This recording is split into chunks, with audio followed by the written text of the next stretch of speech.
Se amate il pane fatto in casa non potete perdervi queste. Oggi facciamo le mantovane, la ricetta è facile facile e il risultato pazzesco. Parola di Paolina.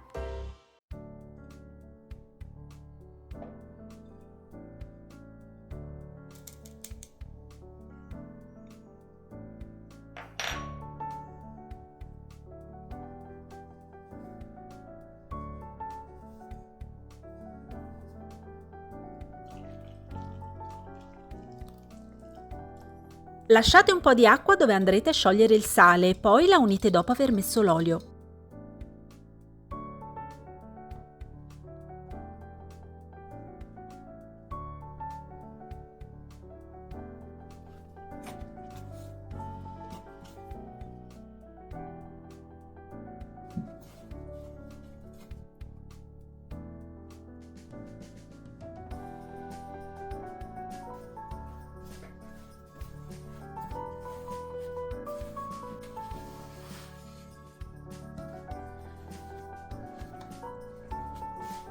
La mantovana è un tipico pane a pasta dura e ciò vuol dire che all'inizio l'impasto risulta tenace e compatto, ma niente paura perché con 2 riposi diventerà morbido e facile da lavorare.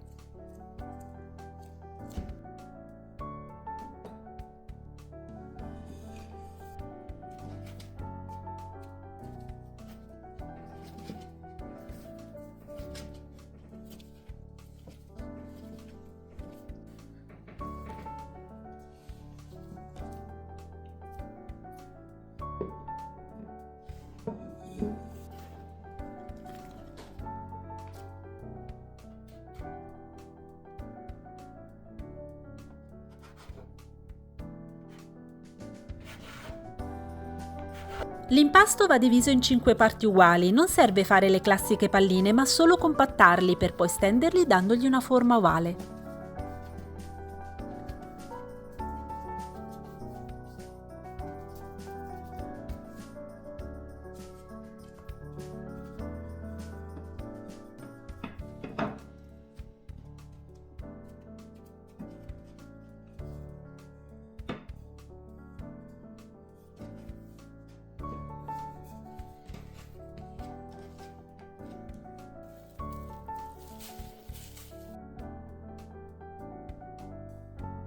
Passati 15 minuti l'impasto si è rilassato, quindi va steso e arrotolato in questo modo.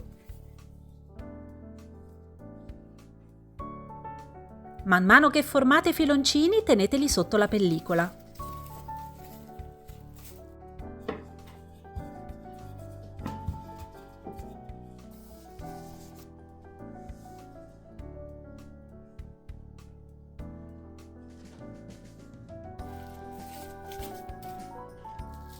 Ora è il momento di stenderli, appiattite il filoncino con le mani, poi proseguite con il mattarello. Partite dal centro e andate prima verso l'alto, poi verso il basso. In questo modo create una lingua sottile e regolare che andrà arrotolata partendo dall'estremità superiore, formando la tipica chiocciola da cui nascerà la mantovana.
La mantovana deve la sua forma inconfondibile a questo taglio centrale. Va fatto con una lama affilata pochi istanti prima di infornare e serve a far aprire il pane in cottura.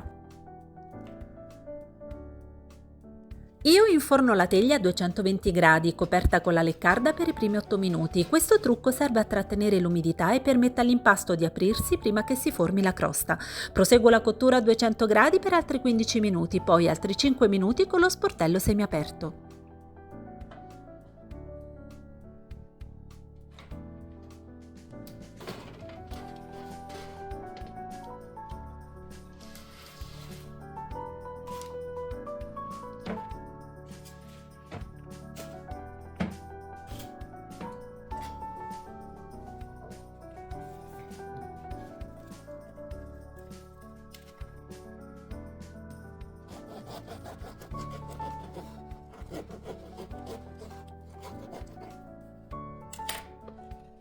Crosta croccante e interno morbido. Per la prova assaggio ho scelto il salame ed ecco qua il classico panino della merenda a cui non si può resistere. Salvate il video e provatele anche voi. Vi aspetto alla prossima ricetta. Un saluto dalla vostra amica Paolina.